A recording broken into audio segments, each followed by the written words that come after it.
하나님 말씀 창세기 1장 26절에서 31절까지 보겠습니다. 창세기 1장 26절에서 31절까지입니다. 하나님 말씀이 이러합니다. 하나님이 이르시되 우리의 형상을 따라 우리의 모양대로 우리가 사람을 만들고 그들로 바다의 물고기와 하늘의 새와 가축과 온 땅과 땅에 기는 모든 것을 다스리게 하자 하시고, 하나님이 자기 형상 곧 하나님의 형상대로 사람을 창조하시되 남자와 여자를 창조하시고, 하나님이 그들에게 복을 주시며 하나님이 그들에게 이르시되 생육하고 번성하여 땅에 충만하라. 땅을 정복하라. 바다의 물고기와 하늘의 새와 땅에 움직이는 모든 생물을 다스리라 하시니라. 하나님이 이르시되 내가 온 지면에 씨 맺는 모든 채소와 씨 가진 열매 맺는 모든 나무를 너희에게 주노니 너희의 먹을거리가 되리라. 또 땅의 모든 짐승과 하늘의 모든 새와 생명이 있어 땅에 기는 모든 것에게는 내가 모든 푸른 풀을 먹을거리로 주노라 하시니 그대로 되니라. 하나님이 지으신 그 모든 것을 보시니 보시기에 심히 좋았더라. 저녁이 되고 아침이 되니 이는 여섯째 날이니라. 아멘.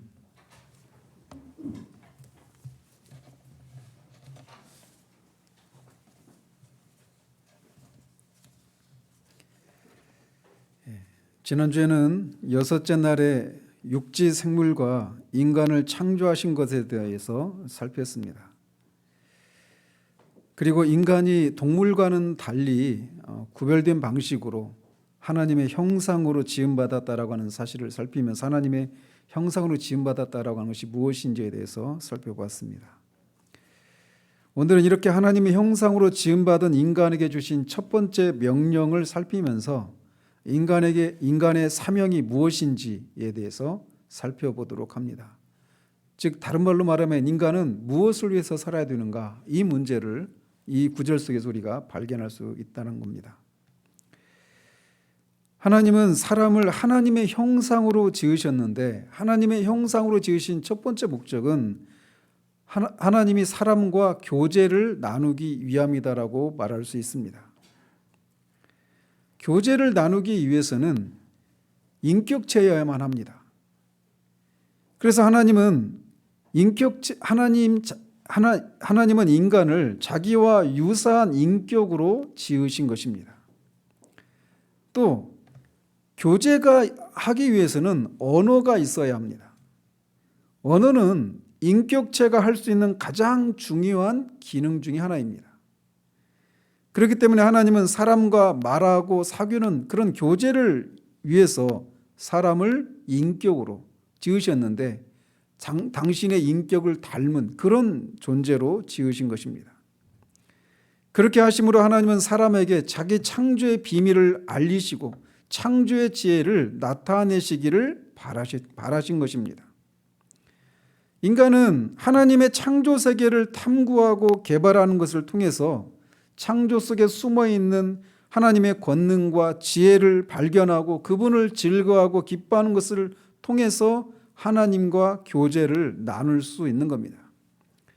이것은 뒤에 이제 28절을 통해서 더 상세히 살펴보도록 합니다. 하나님은 이렇게 하나님의 형상으로 사람을 지으신 첫 번째 목적은 사람과 교제를 나누기 위함인데, 이것을 위해서는 사람이 하나님과 교제를 나누는 것은 사람이 하나님을 섬기는 것을 통해서 이루어지는 방식으로 교제가 가능해집니다. 그렇기 때문에 하나님은 사람을 만드실 때 그 영혼에 하나님을 섬겨야 한다라고 하는, 그런 섬기는 것이 당연한 것이다라고 하는 것을 알도록 칼빈이 말하는 소위 종교의 씨앗을 심어주셨습니다. 종교의 씨앗이라고 하는 건 뭐냐? 사람은 하나님을 섬겨야 하는구나 라고 하는 것을 아는 것이에요. 그런 의식을 말합니다. 또 하나님을 섬기는 것이 인간의 본분임을 아는 의식, 그것이 종교의 씨앗이에요. 그래서 하나님의 형상이라고 말할 때 지난주에 살핀 것처럼 하나님의 인격을 닮은 것, 닮아서 지어진 것, 이렇게 말할 수 있는데, 그 하나님의 형상 안에는 이렇게 하나님을 섬겨야 한다. 하나님을 섬기는 것을 통해서 그 안에서 참된 생명과 그런 내 존재의 이유와 기쁨을 누릴 수 있다라고 하는 그런 의식도 심어주셨다라는 거예요. 이것을 다른 말로 말하면 인간은 신의존적인 존재로 지음받았다라고 말할 수 있습니다. 그래서 하나님이 없이는, 신이 없이는 사람은 살아갈 수가 없는 그런 존재로 지음을 받은 거예요. 그리고 하나님을 섬기되 하나님을 섬기는 것이 기쁨으로 섬기는 것이 될 수 있도록 그렇게 처음에 그렇게 지음을 받았던 것입니다. 이것이 하나님 앞에서 인간이 가진 첫 번째 사명입니다. 즉 하나님을 기쁘게 섬기는 것을 통해 하나님과 교제를 나누는 것, 그것이 하나님 앞에서 인간이 가진 사명이라고 할 수 있어요. 이거를 라틴어로 코람 데오라고 말을 합니다. 코람은 뭐뭐 앞에서라고 하는 뜻이고 데오는 하나님 앞에서 하나님이라고 하는 뜻이에요. 그래서 하나님 앞에서 인간이 가진 첫 번째 사명이 뭐냐?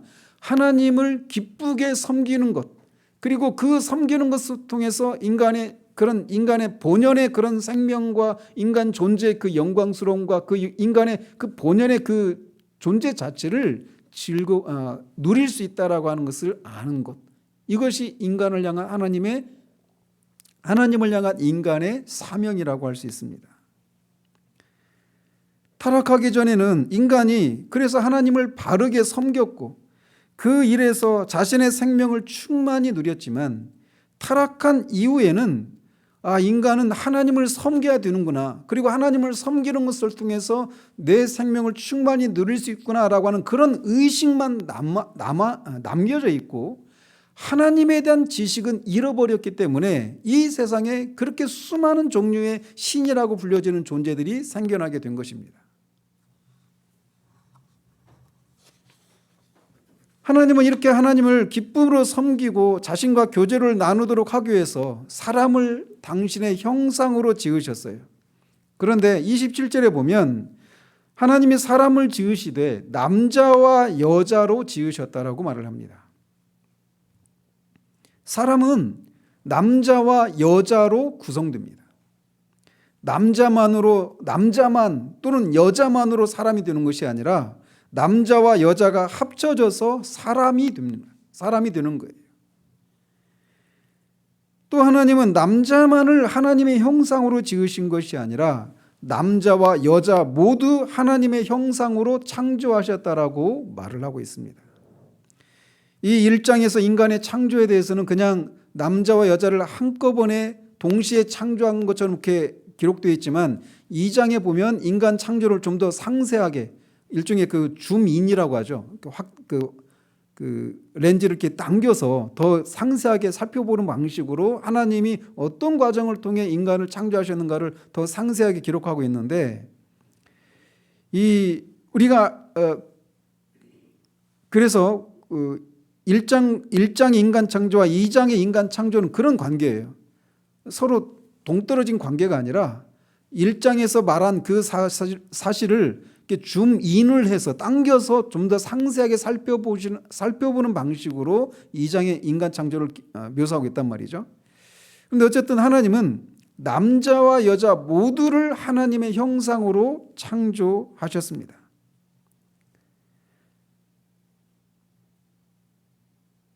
이렇게 남자와 여자를 하나님의 형상으로 지으셨기 때문에 남자가 여자를 또는 여자가 남자를 사람으로 대하지 않거나 어떤 하나님의 형상이 없는 그런 인격이 아닌 것처럼 취급하는 것은 옳지 않은 것입니다. 남존여비 사상이랄지, 또 반대도 마찬가지예요. 거의 대부분 남존여비 사상이 지배적이지만 남자나 여자 모두 다 하나님의 형상으로 지음받은 존재이기 때문에 마땅히 서로를 존중하고 귀하게 여기고 대하는 그런 것이 요구되는 것이죠. 그래서 남자도 여자도 동등하게 창조물을 다스리고 하나님을 섬기는 그런 존재로 지음을 받은 것입니다. 그리고 사람을 이렇게 남자와 여자로 만드셨다라고 하는 것을 통해서 우리가 유추할 수 있는 것은 사람은 이 남자와 여자를 통해서 헤아릴 수 없이 많은 인구가 출생되어서 하나님을 섬기는 백성을 삼으시려고 하는 그런 목적을 가지시고 남자와 여자를 지으셨다라고 하는 것을 우리가 유추해낼 수가 있습니다. 아담은 그냥 한 사람 아담으로 그치는 것이 아니라 인류가 되어지도록 그렇게 지음을 받은 거예요. 이것은 뒤에 또 28절에서 하나님께서 그들에게 복을 주셔서 생육하고 번성하라라고 하는 그 말 속에서도, 그 명령 속에서도 우리가 밝혀낼 수 있는 그런 진리라고 할 수 있습니다. 자, 이렇게 하나님은 남자와 여자를 하나님의 형상으로 지으시고 28절에서 그들에게 복을 주셨습니다. 그리고 그들에게 복을 주시면서 그들에게 첫 번째 명령을 내리십니다. 그 명령이 뭐냐? 땅에 생육하고 번성해서 땅에 충만하라라고 하는 명령입니다. 생육하라라고 하는 것이 원어로는 열매를 맺으라 이런 말이에요. 그래서 자녀는 열매죠. 부부 생활에 부부 사이에 있는 열매가 자녀인 거죠. 근데 열매를 맺는데 많이 맺어라, 번성하라라고 하는 것이 많이 맺어라 이런 말입니다. 자녀를 낳되 많이 낳아서 하나님 나라의 백성으로 삼아야 한다라고 하는 것을 말씀해 주고 있는 거예요. 그래서 사람이 성년이 되면 결혼해서 많은 자녀들을 낳아야 합니다. 생육하고 번성하는 것은 하나님이 사람에게 주신 첫 번째 명령이에요. 그러니까 산하 제한이랄지 또는 낙태랄지 이런 것들은 하나님의 명령을 거스르는 그런 것이라고 할 수 있습니다. 어느 정도 번성하라고 하셨냐? 땅에 충만할 정도로 그렇게 생육하고 번성하라고 말을 하고 있어요. 겁내지 마십시오. 우리 두 사람을 통해서만 그렇게 되는 게 아니니까. 땅을 충만하게 하라는 얘기가 그들을 통해서 계속해서 그렇게 땅이 충만해지도록 그렇게 생육하고 번성하라고 하나님은 첫 번째 이 두 사람에게 명령을 하셨어요. 따라서 자녀들이 많아지는 것은 하나님의 복입니다. 하나님이 그들에게 복을 주셔서 생육하고 번성하라고 했어요. 자녀들을 많이 두는 것은 하나님이 주신 복이에요. 오늘날 자녀가 하나님이 주신 복이라고 하는 그런 개념보다도, 복의 개념보다는 내가 책임져야 될 그런 것만, 내가 어떤 나에게 부담을 주는 그런 존재로만 여겨지는 그런 풍토들이 지금 만연되어 있고, 그것들을 우리는 너무 자연스럽게 받아들이고 있는데, 성경의 원리를 따르면 자녀가 많은 것은 하나님이 주신 복이라고 하는 것을 우리가 기억할 필요가 있습니다. 자녀들을 많이 낳으면 자녀들로 큰 일을 하게 할 수 있어요. 특별히 하나님 나라를 위해서 많은 좋은 일을 할 수 있습니다. 여러분이 어떻게 보실지 모르지만 우리 아이들을 이렇게 보면서도 제가 요즘 막 감사를 해요. 아이들이 좀 커가면서 예배를 돕는 일들을 하거든요. 여러분 그냥 동영상 보지만 우리 고3 딸이 날마다 1시간 가까이 그 영상을 편집해서 올리는 거예요. 자녀들이 그렇게 하나님의 일들을 할 수 있는 그런 가능성이 있기 때문에 자녀를 많이 두는 것은 하나님이 주신 복이라고 하는 것을 우리가 기억할 필요가 있습니다. 많은 자녀들을 낳아서 땅을 충만하게 하려면 종족이 되고 인류가 되어야 합니다. 큰 나라가 되고 큰 민족이 되어야 땅을 충만하게 할 수 있어요. 그렇기 때문에 큰 민족이 되고 큰 나라가 되는 것은 하나님께서 내리신 복이라고 할 수 있습니다. 그런데 이렇게 생육하고 번성하는 것이 어떤 특정한 사람에게만 해당되는 그런 것이 아니라 모든 인간에게 하나님이 내리신 명령이에요. 그런데 진화론자들은 이 하나님의 명령을 대놓고 거스릅니다. 그 종의 기원을 쓴 찰스 다윈이 1871년에 낸 인류의 유래라고 하는 책에서 이렇게 말을 합니다. 야만인 사회에서 신체와 정신이 약한 자들은 곧 제거된다. 반면 문명인이라는 우리들은 그 제거의 과정을 항상 점검한다. 우리는 전응하고 병자들을 위한 보호시설을 짓고 운영한다. 문명 사회에서는 약한 구성원은 자기 종족을 번식할 수 있는 셈이다. 가축 출산을 지켜본 사람은 이것이 인류에 크게 위험한 행위라 할 것이다. 최악인 동물의 번식을 허용할 정도로 무지한 사람은 거의 없다. 얼마나 무시무시한 생각을 가지고 있었습니까? 찰스 다윈이라고 하는 사람이. 어떤 장애나 신체적인 정신적인 그런 장애를 갖고 있는 그런 사람들은 생육하게 해서는 안 된다라는 거예요. 야만인 사회에서는 그런 존재들은 다 제거한다라는 것이죠. 그 가축들도 그렇게 한다라는 거예요. 그런데 문명 사회에서는 오히려 그런 일을 하지 않아서 이게 오히려 인류에게 해악을 끼치는 일들을 하고 있다라고 말하고 있는 거예요. 이런 진화론 사상이 나치로 이어지는 거예요.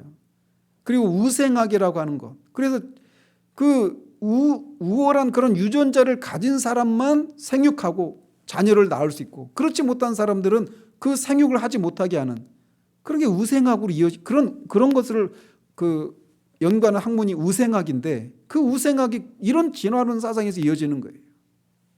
낙태와 안락사와 장애인 학살, 이런 것들이 다 진화론에 근거하고 있는 거예요. 그리고 이런 것들은 생육하고 번성하라고 하신 하나님의 명령을 대놓고 거스르는 악한 행위라고 하는 것을 기억할 필요가 있습니다. 그들은 생산적이지 못하고 다른 사람의 도움과 보호를 받아야 하는 쓸데없는 사람은 인간 사회에서 도태되어야 한다라고 말을 하는 거예요. 즉 인간이 자연의 역할을 하겠다라는 것입니다. 우리 안에도 이런 섬뜩한 생각이 들어와 있다라고 하는 것을 기억할 필요가 있어요. 어쨌든 하나님은 인간에게 생육하고 번성하라고 하는 그런 명령을 내리시면서 그 자녀가 많아지는 것이 하나님이 주신 복이라고 하는 것을 우리에게 분명히 하고 계십니다. 두 번째로 그들에게 하나님이 내리신 명령은 땅을 정복하고 하늘의 새와 바다의 물고기와 땅에 호흡이 있어 생명을 가진 그 모든 것들을 다스리라고 하는 명령을 내리십니다. 땅을 정복하고 모든 생물을 다스리라라는 겁니다. 땅을 정복하는 것은 땅에 속한 모든 것을 활용하고 다스리는 것을 의미합니다. 땅을 정복한다라고 하는 것이 그냥 자연을 마구잡이로 개발하고, 요즘 난개발, 환경 파괴와 난개발 이런 것들이 지금 문제시 되고 있잖아요. 지구 온난화도 그런 것들의 연장선상에서 일어나고 있는 현상이라고 얘기를 하잖아요. 그런 것들도 이 땅을 정복하고 다스리라고 하는 이 계명을 오해하거나 무지한 것에 대해서 따른 그런 일이라고 할 수 있어요. 땅을 정복하고 만물을 다스리라고 하는 이 명령은 소위 문화명령이라고 하는 것입니다. 이것을 라틴어로 코람 문도라고 말을 해요. 세상 앞에서 인간이 가진 책임을 이렇게 라틴어로 말을 하는 거예요. 코람 문도. 아까 코람 데오 얘기했죠. 두 번째 사명은 코람 문도의 사명을 인간이 가지고 있다는 겁니다. 우리가 문화라고 말하면 통상적으로 학문과 예술 활동을 가리킵니다. 그래서 학문이 뭐예요? 배움이라고 하는 거. 배움이라고 하는 것은 인간 세계를 포함해서, 인간을 포함해서 인간과 인간 세계를, 인간들이 이루고 있는 인간 사회를 포함해서 모든 창조의 영역들, 인간 세계와 모든 창조의 영역들, 자연과 우주 만물, 이 모든 것들이죠. 그런 것들을 탐구해서 그 본성과 법칙을 알아내서 처음에 그 자연 상태에서 좀 더 나은 상태로 개발하는 것과 관련된 활동이 학문입니다. 그래서 이 학문 활동을 통해서 사람의 생각과 생활 양식이 점점 변화되고 진보되어 나가는 거예요.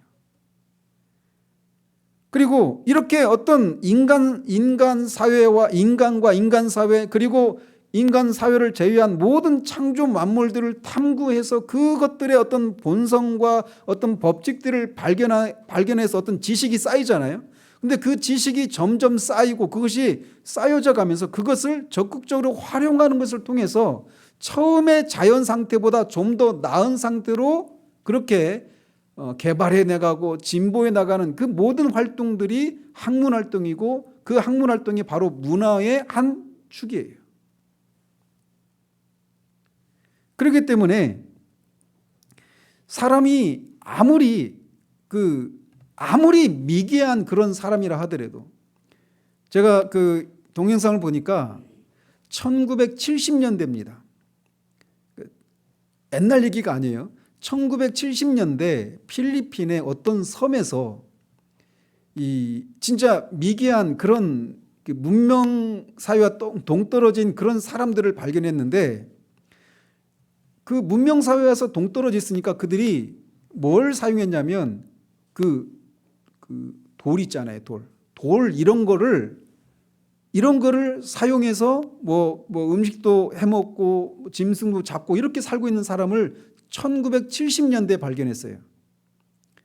아마 그 사람들이 없이 그냥 거기서 그 사람들이 썼던 어떤 그릇이나 이런 이 돌들 이런 것만 발견했다면 뭐라고 했을까요? 학자들이 신석기 시대다 또는 뭐 구석기 시대다 이렇게 얘기했겠죠. 근데 1970년대라니까요. 1970년대에 소위 이 구석기 문화라고 신석기 문화라고 하는 그런 상태를 벗어나지 못한 그런 사람들이 발견이 됐어요.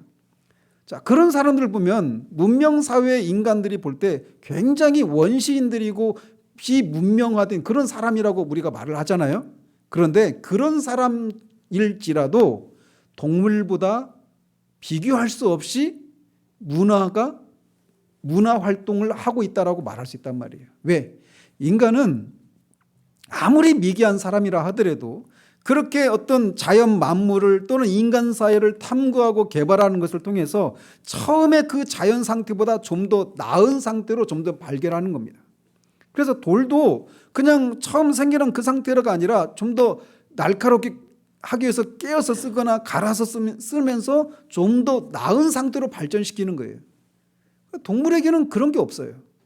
그리고 그런 지식들이 점점 인간은 이 쌓여져 가면서 후세에 전달해주고 그런 것들이 점점 축적되면서 좀 더 이전 시대보다 좀 더 나은 문명 사회로 점점 발전해 나가는 것이죠. 어쨌든 이 학문 활동은 인간이 문화 활동이라고 할 때 첫 번째로 우리가 기억할 수 있는 것은 바로 이 학문 활동이에요. 그럼에도 불구하고 통상 우리가 문화라고 말할 때는 주로 예술 활동과 관련해서 문화라고 말을 합니다. 우리가 요즘 한류 문화가 뭐 아시아권을 넘어서서 뭐 세계로 뻗어나가고 있다라고 얘기하잖아요. 그죠? 근데 그 한류 문화라고 할 때 대부분 뭐예요? 예술 활동과 관련된 것들이죠. 드라마나 뭐 음악이나 영화나 뭐 이런 것들이잖아요. 그래서 우리가 통상적으로 문화라고 말을 하면 예술 활동을 가리킨다라고 생각을 합니다. 왜냐하면 이 예술 활동이야말로 인간의 창조성을 가장 잘 구현해내는 활동이기 때문에 그래요. 그래서 미술이나 음악이나 조각이나 건축과 같은 그런 활동들은 자연을 개발해서 형상화함으로써 어떤 미를 창조하는 활동입니다. 그리고 그런 어떤 것을 형상화하는 그런 일들을 통해서 그것을 만든 사람의 정신이나 영이 그것을 통해 드러나는 거예요. 따라서 이렇게 볼 때 문화를 이런 식으로 일반적으로 정의를 내릴 수 있습니다. 즉 문화가 뭐냐? 자연 상태에 창조를 개발해서 자연 상태를 벗어나는 것, 이렇게 정의를 내릴 수 있어요. 이것은 사람이나 또는 이 창조세계 모두에 해당되는 겁니다. 그래서 그 자연 상태에 있는 자연을 개발해서 자연 상태를 벗어나는 것, 이것도 문화고, 사람이 태어나면 어때요? 처음에 그냥 아무것도 없잖아요. 그야말로 자연인이잖아요. 그죠? 근데 그 자연을 개발을 하는 거예요. 그 자연 상태로 태어난 인간을 교육이나 이런 것을 통해서 개발을 하는 겁니다. 그래서 좀 더 나은 인간으로 되어가는 과정을 거친단 말이에요. 그것도 문화라고 할 수 있단 말이에요. 그래서 문화를 자연 상태의 창조, 인간과 자연을 다 포함한 창조를 말하는 겁니다. 자연 상태의 창조를 개발해서 자연 상태를 벗어나는 것, 이게 문화라고 정의를 내릴 수 있어요.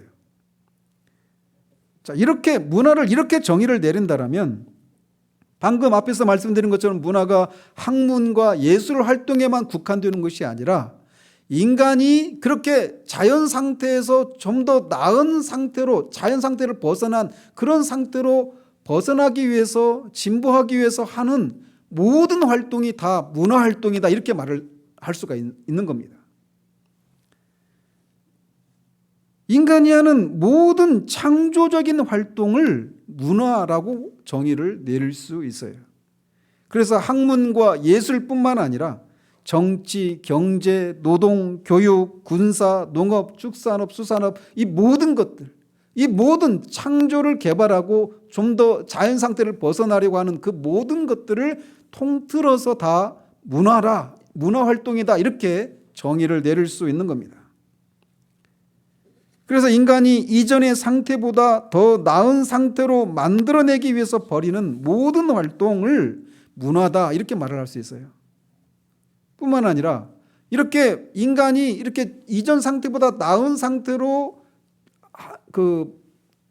만들기 위해서 벌이는 모든 활동을 문화라고 정의를 내릴 수 있을 뿐만 아니라 그렇게 활동하면 뭐가 생겨나요? 어떤 결과물들이 생겨나죠. 그래서 백지 상태에 있는 거기다가 어떤 그림을 그리면 그림이라고 하는 작품이 생겨나요. 어떤 결과물이 생겨나죠. 어떤 식으로든지 좀 더 나은 상태로 활동을 하게 되면 어떤 결과물들이 생기게 돼 있어요. 그래서 그 결과물들도 그 활동뿐만 아니라 그 활동에 따른 결과물들도 문화다, 이렇게 정의를 내릴 수 있는 겁니다. 그래서 인간이 이렇게 자연 상태에 있는 그런 것들을 전보다 더 나은 상태로 만들어내기 위해서 벌이는 활동과 그 활동으로 인해서 이루어진 결과들을 가지고 인간의 생활 환경이 형성이 되는 거예요. 그래서 이를테면 그냥 아무것도 없는 그냥 허허벌판에 사람이 거기에 거주하기 위해서 나무를 베다가 집을 짓고 하면 집이라고 좀 더 나은 상태로 어떤 활동을 하는 거잖아요.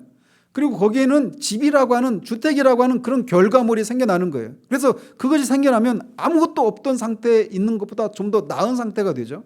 근데 그런 것들이 이제 한 사람, 그 사람만 하는 것이 아니라 다른 사람도 똑같은 일을 하고 또 다른 사람도 그렇게 하는 것을 통해서 계속 어때요? 그런 것들이 어떤 한 지역에서 어떤 독특한 문화 형태로 자리를 하게 되는 거죠.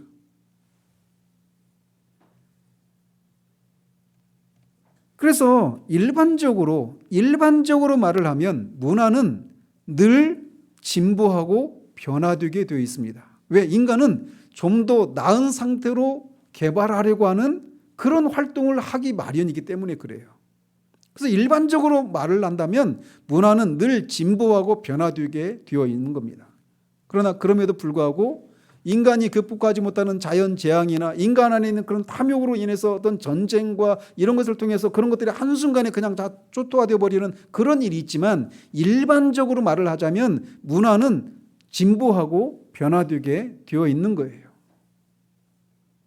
따라서 이 문화는 인간이 그렇게 시간 세계 속에서 우리가 살아가는 세상 속에서 그런 활동을 하고 그런 결과물들이 쌓이기 때문에 그런 것들이 쌓이면 어떻게 돼요? 그게 개인적으로 말하면 개인의 역사가 되는 거고 한 나라를 가지고 말하면 한 나라 역사가 되는 거예요. 그래서 그렇게 우리가 개인적으로 또는 한 나라나 한 민족이 어떤 집단이 그렇게 처음 상태보다 더 나은 상태로 어떤 활동을 하고 그 활동한 결과들을 그냥 자기들만 누리고 축적하고 그냥 사는 것이 아니라 그것을 어떻게 해요? 후세에 전달해 주죠. 교육을 통해서. 교육을 통해서 그 후세에 그런 것들을 전수해 주는 거예요. 그래서 점점 그 후세는 또 그것을 받아서 그 자기가 받은 상태보다 좀 더 나은 상태로 또 어떤 활동을 하고 그 결과 어떤 결과들이 또 쌓이는 거예요. 그리고 그것을 또 자기 후세에 또 넘겨주고 그리고 그 후세는 또 그런 활동을 하는 겁니다. 즉 문화라고 하는 것은 문화는 이 자연을 문화라고 하는 것은 바로 그래서 문화가 정체되고 변화나 진보가 없으면 그 문화는 사라지고 맙니다. 그러나 문화가 자꾸 이렇게 처음 상태보다 나은 상태로 상태가 되도록 하기 위해서 개발하고 그것을 전수해주고 한 이런 활동들이 계속 이어질 때 문화는 일반적으로 말해서 계속 변화되고 더 진보되어 나가는 거예요. 그래서 우리나라 같은 경우는 어때요? 계속 아직까지는 진보하고 있죠. 그죠? 모든 면에서 말이에요. 그런데 이렇게 문화는 자연을 개발하는 것일 뿐만 아니라 자연의 한 일부분인 인간 자신의 개발도 문화 활동에 포함되는 거예요. 그러니까 사람은 문화라고 하는 활동을 떠나서는 존재할 수가 없는 거예요. 그래서 누구도 처음 응애하고 엄마 뱃속에서 나왔을 때 그 자연 상태로 있는 인간은 있을 수가 없는 거예요. 인간은 끊임없이 그런 문화 활동을 통해서 처음 상태, 그 자연 상태보다 더 나은 상태로 그렇게 되어지기 위해서 자신을 개발하고 하는 그런 일들을 하는 거란 말이에요. 그렇기 때문에 문화가 바로 인간의 존재 방식입니다. 인간은 문화를 떠나서 존재할 수가 없는 거예요.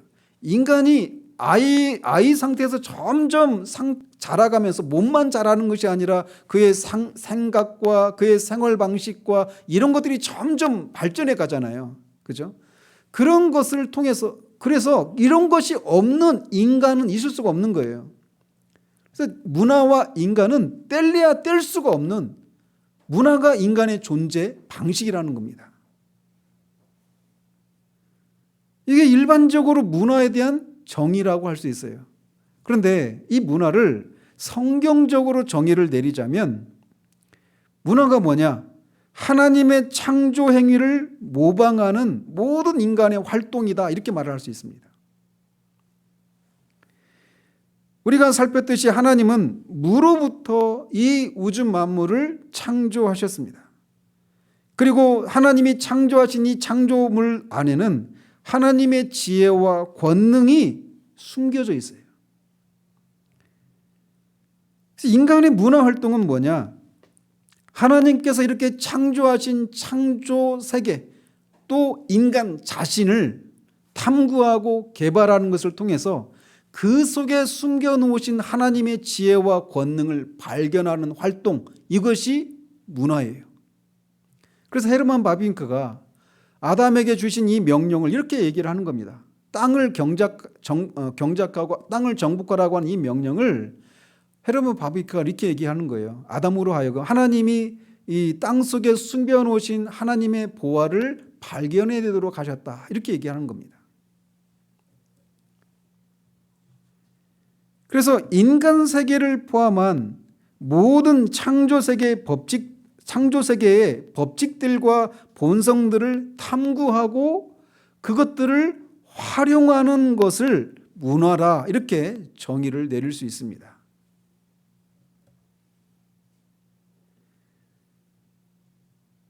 그렇기 때문에 인간은 처음 창조되어서 이제 이 아담이 에덴 동산에 하나님이 두시잖아요. 그 에덴 동산에 두었을 때부터 그는 그냥 원시인 상태로 있었던 것이 아니에요. 원시인 상태로 있었던 것이 아니라 그는 하나님이 창조하신 이 창조 세계를 탐구하고 개발하고 그것을 활용하는 문화 활동을 하기 시작했다는 거예요. 창조와 함께 말이에요.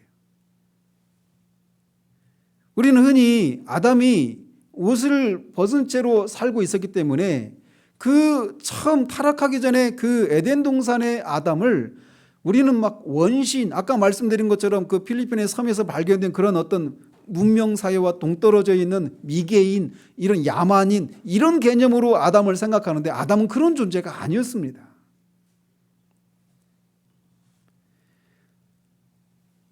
아담은 모든 창조를 탐구해서 하나님의 이 지식의 하나님이신 그 하나님을 모방하는 활동을 했어요. 그래서 그 창조 세계를 탐구하고 개발해서 그 창조물들이 가지고 있는 어떤 본성과 법칙들에 대한 지식을 습득할 수 있었고, 그 지식을 그냥 갖는 것으로 만족하는 것이 아니라 그 지식을 활용해서 지금 상태보다 더 나은 상태로 진보하기 위한 그런 활동을 처음 창조되었을 때부터 이미 시작을 했다라는 거예요.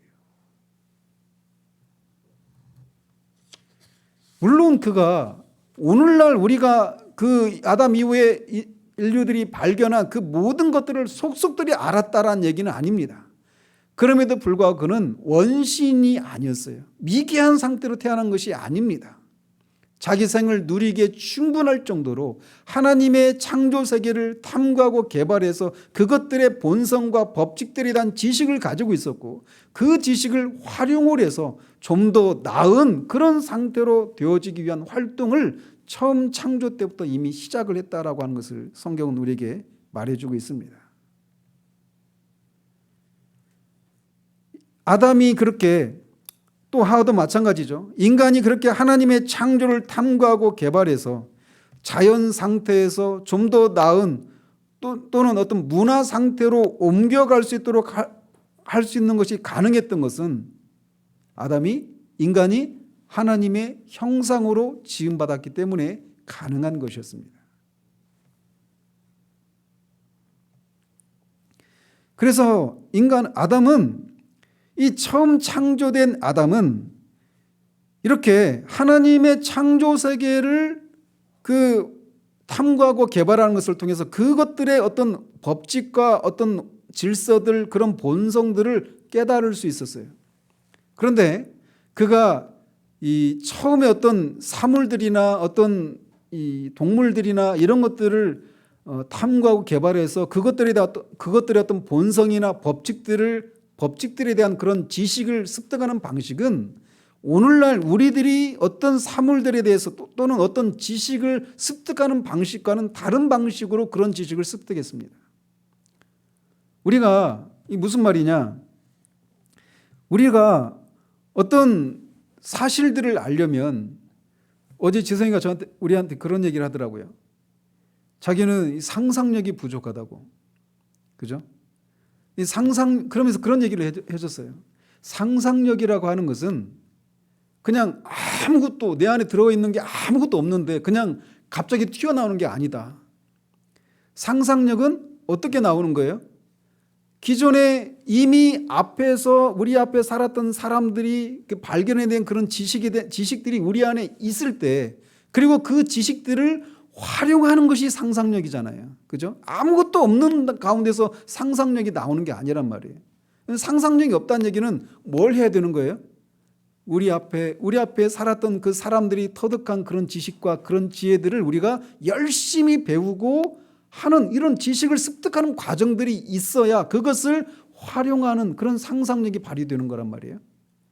그런데 우리는 어때요? 어떤 것을 알려면 어떤 자료를 수집하고 이것과 저것을 비교하고 관찰하고 실험하고 또 추리하는 과정을 통해서 어떤 법칙과 어떤 사실들을 알아내잖아요. 그죠? 그런데 처음 창조되었던 아담이 어떤 하나님의 창조 세계에 대한 그런 법칙과 본질들을 깨닫는 방식, 그런 것을 통해서 어떤 지식을 습득하는 방식은 오늘날 우리가 어떤 지식을 습득하는 방식과는 다른 방식으로 지식을 습득했다는 거예요. 그건 뭘 통해서 알았느냐? 그는 소위 직관을 통해서 그 어떤 자연 세계에 대한 그런 법칙과 본성을 깨달았던 겁니다. 대표적인 장면이 잇따르면 어떤 것일까요?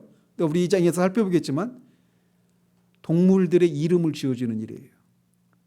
동물들의 이름을 지어주는 그 행위는 그가 그 동물들이 어떤 본질인지 어떤 본성을 가진 존재들인지에 대한 그런 통찰을 할 수 있었기 때문에 이름을 지어줄 수 있는 겁니다. 그죠? 이게 찬송가 책이잖아요. 그죠? 이 책이라고 하는 어떤 본질, 본성, 이것을 우리는 처음부터 시온이가 지금은 책을 알겠죠. 그죠? 책이 뭔지 알겠죠. 근데 시온이가 갓 태어났을 때 책이 뭔지 아나요? 몰라요. 계속 살아가면서 어떤 자료를 수집하고 비교하고 관찰하고 이런 것을 통해서 비교, 관찰, 탐구, 어떤 종합하고 이런 것을 통해서 어떤 사실 하나를 아는 거예요. 그런데 아담은 그런 방식으로 안 것이 아니라 그냥 직관적으로 아는 겁니다. 어쨌든 그렇게 직관에 의해서 어떤 창조 세계, 어떤 사물들, 동물들, 어떤 이런 것들에 대한 그런 지식을 가지고 있었어요. 왜 그런 지식을 갖는 것이 중요할까요? 지식을 가져야 그것을 어떻게 활용할 수 있는지, 그리고 그것을 어떻게 다스릴 수 있는지를 알 수 있기 때문에 그러는 거예요. 그래서 아담에게 하나님이 땅을 정복하고 하늘과 땅과 바다에 있는 그 모든 생물들을 다스리라라고 하셨을 때 아담이 그런 것들에 대한 지식을 가지고 있지 못하다라면, 그리고 그 지식에 근거해서 그것을 활용할 수 있는 그런 능력이 없다라면 그것을 정복할 수도 다스릴 수도 없는 거예요. 그렇기 때문에 거듭 말씀드리지만 아담은 미개인으로 태어난 것이 아닙니다. 이런 능력을 발휘할 수 있는 그런 탁월한 존재로 지음받은 거예요. 물론 아직은 배아 상태로 있는 거죠. 그런 가능성을 다 가지고 있었단 말이에요. 그는 낙원에 하나님이 그를 두시고 그 모든 그런 과실들을 그런 과실들을 두셨는데 그 과실들을 그냥 먹고 마시고 그냥 자고 하는 그런 것으로 만족하지 않고 그런 것들에 대한 그런 본성들을 그런 것들을 그 직관적인 방식을 통해서 어떤 지식을 습득하고 그 지식을 활용하는 그런 활동을 에덴 동산에서부터 시작을 했던 것입니다. 그렇기 때문에 그는 이 동물의 이름을 지어주는 것을 통해서 그것들의 존재를 확인하고 그 본성을 규정하는 그런 능력을 발휘할 수 있었고 그것에 근거해서 그것들을 다스릴 수 있는 그런 존재였던 거예요. 그렇기 때문에 아담은 왕으로서의 하나님을 대리한 그런 대리 통치자로서의 그런 직분을 수행할 수 있는 능력을 가진 존재를 지금 받은 것입니다. 그래서 아담은 왕의 직분을 행하는 존재였어요. 왕은 어떤 일을 하는 존재입니까? 다스리는 일을 하는 거잖아요. 다스리기 위해서는 다스림을 받는 존재들의 그 본질과 그런 특성들을 아는 지식이 필요한 것이고 그 지식에 근거해서 그것들을 어떻게 활용할지를 알아야 그 다스리는 것이 가능하단 말이에요. 그런데 아담에게는 그런 능력이 있었단 말이죠. 뿐만 아니라 그는 그렇게 하나님의 창조 세계를 그렇게 직관적인 방식을 통해서 창조 세계의 그 본성을 규정하고 그것에 대한 지식을 알고 그 지식을 활용하는 그런 지식 체계를 가졌을 뿐만 아니라 그렇게 하나님의 창조 세계를 그렇게 관찰하는 것을 볼 때마다 그가 뭘 발견했을까요? 그 창조물 속에 있는 숨겨놓은 하나님의 지혜와 권능과 아름다움을 그는 늘 발견하는 것이었어요. 그리고 그것을 발견할 때마다 그것을 만드신 하나님의 지혜를 찬양하고 그 하나님을 높이고 영화롭게 하는 그런 일을 했던 겁니다. 그러니까 아담이 그렇게 창조 세계를 관찰하고 탐구하고 그것을 활용하는 활동, 이게 문화활동이라고 그랬잖아요. 이 문화활동을 하는 방식은 늘 하나님을 섬기는 방식으로 이루어진 거예요.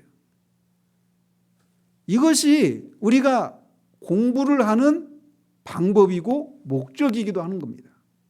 우리 주일학교 친구들이 지금 한참 공부하고 있잖아요. 여러분들이 공부하는 목적이 바로 공부를 어떻게 해야 되느냐, 바로 그렇게 해야 되는 거예요. 그래서 그 학문, 그런 문화 활동을 통해서 어떤 것을 탐구하고 그것을 활용하는 그런 문화 활동을 통해서 그것을 그렇게 거기에 두신 하나님의 지혜와 선하심과 아름다우심과 질서와 조화의 그 하나님의 어떠하심을 발견하고 그 하나님을 높이고 하나님을 즐거워 찬양하는 그런 방식으로 아담은 그 일을 행했던 거예요. 이게 아담이 어떤 직분을 수행한 것이라고 할 수 있어요? 제사장의 직분을 행하는 것이었습니다.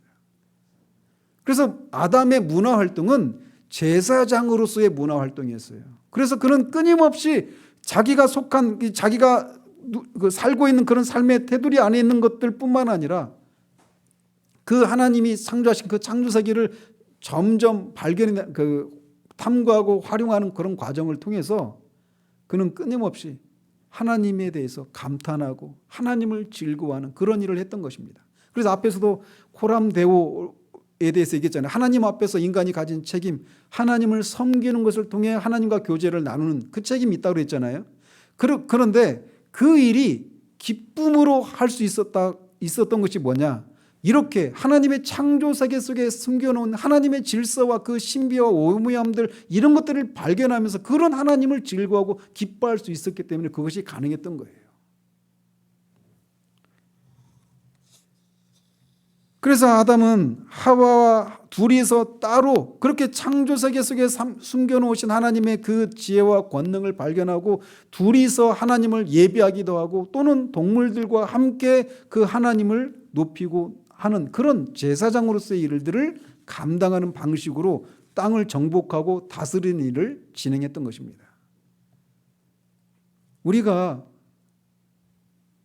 이것을 우리 주일학교 친구들이 정말 알기를 바라요. 왜 공부하는지, 왜 이 어려운 수학을 해야 되는지, 왜 물리를 해야 되는지, 왜 화학을 해야 되는지, 왜 우리가 하는 그 모든 활동 다 그게 문화 활동인데 왜 그런 것들을 해야 되는지, 그런 것들 속에서 하나님이 숨겨놓으신 그런 하나님의 지혜와 권능과 아름다움과 이런 것들을 발견해내는 여러분들이 되기를 바라요. 그리고 그것을 해놓으신 하나님, 창조주 하나님을 높이고 하나님께 영광을 돌리는 그런 일들을 하는 우리 친구들이 되기를 바라요. 또 아담은 이 하나님의 땅에 충만하라라고 하는 명령을 받았는데 땅에 충만하기 위해서는 생육해야 돼요. 그리고 결국은 그 일을 통해서 하나님이 인간을 창조하셨을 때 하나님이 무엇을 목표로 하셨다라고 하는 것을 우리에게 말해주고 있느냐면 하나님은 하나님의 나라를 건설하시기 위해서 창조를 하셨다라고 하는 것을 우리에게 암시하고 있는 겁니다. 생육하고 번성해서 땅에 충만해 그 사람들이 하나님의 백성이 되어서 그들이 하나님이 창조하신 창조세계를 탐구하고 활용하고 개발하는 것을 통해서 그 창조주 하나님을 즐거워하고 기쁘고 높이는 그 하나님의 뜻에 순종하는 그런 삶을 사는 하나님의 사람들로 모여진 나라, 하나님 나라를 건설하러 가기 위해서 인간을 창조하셨다라고 하는 것을 우리가 여기서도 알 수 있단 말이죠. 그래서 아담은 시간이 지나면은 그 아담과 하와 사이에서 자녀들이 나올 것이고 그들에게 이렇게 그 하나님이 이 세상을 창조하신 목적이 무엇인지 또 우리가 무엇을 위해서 살아가야 되는지 어떻게 살아가야 되는지 이런 것들을 그의 아내나 그의 자녀들에게 가르쳐주는 그런 일을 하도록 지음을 받은 것입니다. 그게 뭘까요? 선지자로서의 그런 직분을 감당하도록 아담이 지음을 받은 거예요. 따라서 아담에게 이렇게 아담과 하와에게 땅을 정복하고 다스리고 하늘과 바다와 육지에 있는 모든 그런 생물들을 다스리라고 하는 이런 명령을 문화명령이라고 그랬잖아요. 근데 이 문화명령은 아담이 타락하기 전에 인간에게 주어진 명령으로서 아담 이후에 태어난 모든 인간에게 해당되는 명령이라고 하는 것을 우리가 기억해야 됩니다. 그래서 세상을 향해서 우리가 가져야 될 인간의 사명, 코람 문도 이 책임은 기독교인만이 갖는 것이 아니라 모든 인간이 가진 사명이라는 거예요. 그런데 많은 경우에 우리가 회심을 하고 나면 이렇게 하나님의 창조 세계를 탐구하고 활용하는 이런 문화 활동들을 한국교회 안에서 많은 경우에 이런 것들을 경시하는 경향들이 있다는 거예요.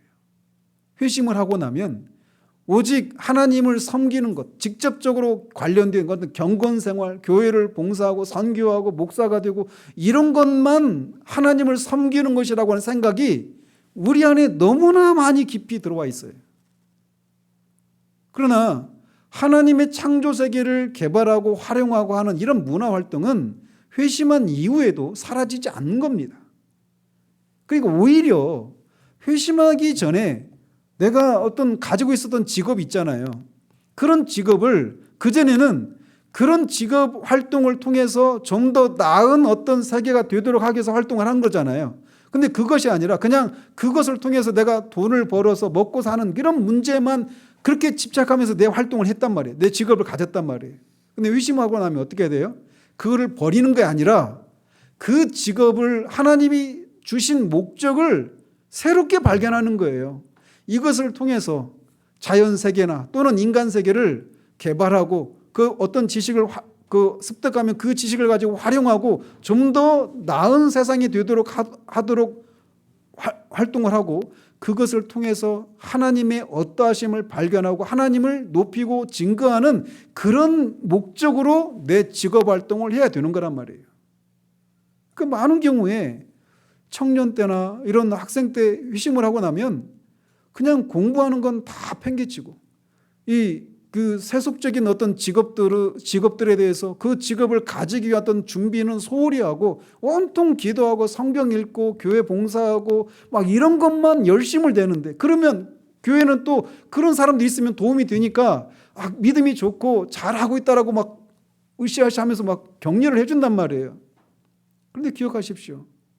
하나님을 섬기는 것은 꼭 그것을 통해서만 섬기는 게 아니라는 거예요.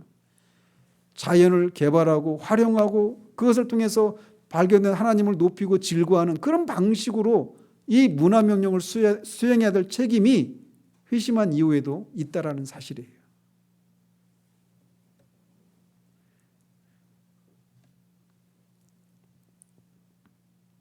아무튼 이렇게 인간은 먼저는 코람데오 하나님 앞에서 하나님을 섬기는 것을 통해 하나님과 교제를 나눌 그런 책임이 있고 이 세상을 개발하고 그것을 탐구하고 개발하고 활용해서 그 속에 숨겨진 하나님의 지혜와 하나님의 권능과 이런 것을 높이고 찬양하고 영광을 돌리는 그런 책임이 있다라는 겁니다. 그리고 또 하나 책임이 그걸 호람 문도라고 그래요. 또 하나 한 가지 또 책임이 있는데 그게 뭐냐? 사람이 생육하고 번성하면 사람들이 많아지겠죠? 그죠? 사람들이 많아져요. 사람들이 많아지면 어떤 문제들이 생겨납니까? 사람들 속에서의 그런 사람들과의 관계라고 하는 이 문제가 생겨나게 되겠죠. 그죠? 사람이 혼자 있을 때는 사람을 어떻게 대할지 이런 문제가 안 생겨요. 그러나 둘과 이제 또 더 사람이 많아지면 사람들 사이에서 어떻게 행해야 되는가에 대한 문제가 생겨나는 거예요. 그래서 사람과의 관계 속에서 인간이 감당해야 될 사명을 코람 호미니부스라고 합니다. 코람 호미니부스. 이 코람 호미니부스라고 하는 그런 사명이 인간에게 주어져 있는 거예요. 생육하고 번성하라라고 하는 이 말씀 속에는 이런 사람을 향한 사람으로서의 의무도 있다라고 하는 것을 그렇게 배아 상태로 그 안에 숨겨져 있는 겁니다. 사람을 어떻게 해야 됩니까? 나중에 이것이 어떻게 시내산에서 어떻게 나타나요? 시내산에서 인간을 어떻게 하라고요? 사람을 이웃을 내 자신같이 사랑하는 거예요. 그래서 사람은 하나님을 향한 사명이 있고 또 사람을 향한 사명이 있고 또 자연 만물을 향한 사명이 있는 거예요. 그런데 이게 하나님, 인간, 자연이라고 하는 이 구조로 이 질서를 가질 때 인간이 또 이 세상이 바르게 존재하게 되는 겁니다. 타락이 뭘까요? 이 구조, 이 질서를 깨고 인간이 하나님 위에 올라서려고 하는 거예요. 하나님과 같이 되려고 하는 거예요. 인간은 하나님 아래에 있는 존재입니다. 그래서 하나님을 섬겨야 되는 존재예요. 하나님 아래에 있어서 하나님을 섬기면서 또 동시에 사람 아래에 있는 자연을 정복하고 다스리는 책임을 가진 존재가 인간이에요. 타락이 뭐냐? 이 뱀에게 속아서 결국 그 뱀을 다스려야 되는데 다스리지 못했죠. 그렇게 되니까 어떻게 돼요? 그 사탄이 뱀을 통해서 유혹했는데 네가 이 과실을 먹으면 하나님과 같이 된다. 하나님의 창조 질서를 깨려고 하는 그런 시도란 말이에요.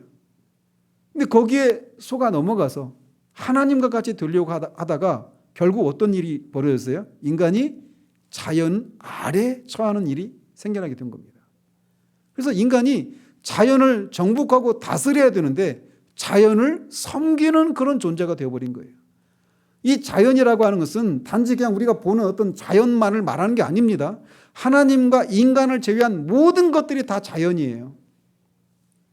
거기에는 사탄도 있고 우리 건강도 있고 또는 우리 물질도 있고 다 포함되는 거예요.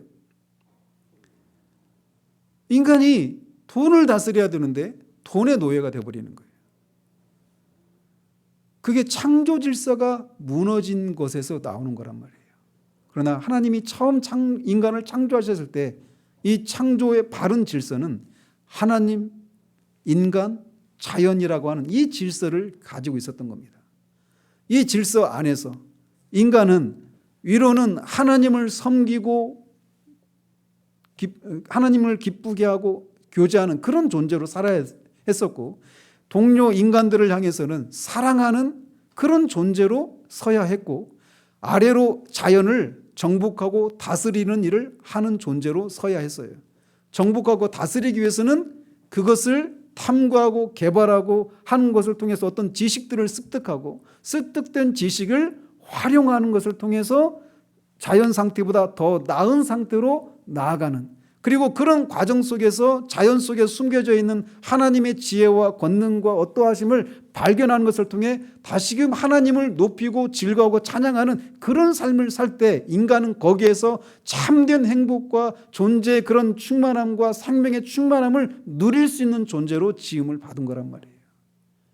하나님이 그것을 목적으로 창조하셨고 사람들에게는 이 과실과 이런 열매들을 먹을거리로 삼아 주셨고 다른 모든 짐승들에게는 풀을 그 먹을거리로 삼게 하셨습니다. 사람이 고기를 먹게 된 것은 언제부터예요? 노아 홍수 이후죠.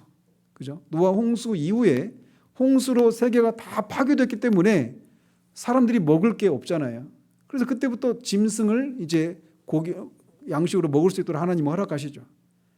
그전에는 이 새들도 그렇고 고랑이 사자도 다 어때요? 풀 먹었습니다. 웃기죠? 믿어집니까? 근데 그것이 과학적으로도 발견되고 있어요. 제가 이 사실은 제가 언제 언급을 할 수 있을지 모르겠어요. 어쨌든 그렇게 하나님이 이 창조 목적에 합당하게 6일 동안을 통해서 이 세상을 창조하신 창조의 목적대로 다 창조되었기 때문에 하나님 보시기에 심히 좋았다라고 하시면서 6일 동안의 창조를 마치십니다. 우리가 한 2달 정도 걸쳐서 이렇게 살펴서 6일 동안이 아니라 그냥 막 몇 달 동안 걸린 것 같이 생각되는데 하나님은 이 창조 세계를 이 우주 만물을 창조하는데 6일이면 충분하셨습니다. 어거스틴이 말한 것처럼 이걸 문자적으로 6일로 생각해서는 안 된다. 하나님이 순간적으로 유신 진화론이 그것을 막 문자적으로 해석하면 안 된다고 이렇게 인용하는데 반전이 있다고 그랬죠. 그런데 성경은 우리에게 분명히 말해줘요. 6일 동안에 하나님이 우리가 보는 이 모든 우주 만물을 창조하셨다라는 거예요. 그리고 하나님이 보시기에 좋았던 이유는 그 모든 존재하는 것들이 있어야 될 자리에 있었기 때문에 가능했던 겁니다. 있어야 될 자리에 있었기 때문이고 또 그 자리에 있으면서 그들이 있어야 될 그런 목적대로 그들이 활동하고 있었기 때문에 하나님 보시기에 심히 좋았다라고 말을 하고 있는 겁니다. 그렇게 보기 좋았던 하나님이 이제 안식을 취하십니다. 그 안식이 뭘 의미할까요? 이 창조 세계 속에 그건 다음 주에 살피도록 하고 이 창조의 질서 속에서 이미 우리는 인간 그 구속의 그런 목적도 여기에서 이미 다 창조 속에서 이미 그런 원리들이 다 발견되고 있다라고 하는 것을 우리가 보게 되는 겁니다. 인간은 하나님을 섬기고 이웃을 사랑하고 자연 만물을 통치하고 다스리는, 정복하고 다스리는 그런 활동을 하도록, 그래서 그렇게 해서 하나님을 섬기고 하나님을 높이는 그런 하나님 나라 백성이 될 때 인간이 인간되어지는 그런 일이 가능하다라는 사실들을 이미 창조의 이 6일 동안의 창조 속에서 우리에게 그것을 씨앗의 형태로 우리에게 보여주고 있는 거예요. 하나님이 이 우주 만물을 창조하셨습니다. 기도하겠습니다. 하나님 아버지, 이 6일 동안 하나님이 이 우주 만물을 어떻게 창조하셨는지 우리가 지난 10차례에 걸쳐서 하나님 살펴보았습니다. 아버지 하나님, 오늘 우리가 인간이 하나님을 향해서, 사람들을 향해서, 또 자연 만물을 향해서 어떤 사명을 가지고 있는지를 우리가 살펴보았습니다. 혹여 우리 중에 우리가 하나님 아래 있어야만 하는데 그 하나님 아래 있으려고 하지 않거나, 또 우리가 자연 위에 있어서 자연을 다스려야 되는데 그 자연 아래에서 자연의 지배를 받고 있는 그런 상태 가운데 있다라면 예수 그리스도께서 그 모든 무질서를 깨뜨리시고 그 모든 만물을 그리스도 안에서 통일시키셨던 그 예수 그리스도를 자신의 구주로 믿어 다시금 그 질서 안으로 들어오는 일들이 일어날 수 있도록 도우시옵소서. 이미 그렇게 자신이 그렇게 그 온전한 자리로 부름을 받았음에도 불구하고 자신의 그런 사명들을 잊고 예전에 그리스도 밖에 있었을 때 그런 삶을 우리도 모르게 살고 있다라면 다시금 우리가 서 있어야 될 자리가 어디인지를 다시금 깨닫고 마땅히 서 있어야 될 자리로 돌아오는 그런 우리들 될 수 있도록 도우시옵소서. 하나님 앞에서, 또 사람 앞에서, 세계 앞에서, 자연 앞에서 인간이 가진 그 사명을 우리가 다시금 직시하고 우리의 삶 속에서 그렇게 타락하기 전에 아담이 하나님과 인간 사이의 그 가운데 존재했던 아담이 살았던 그 삶, 그러나 그도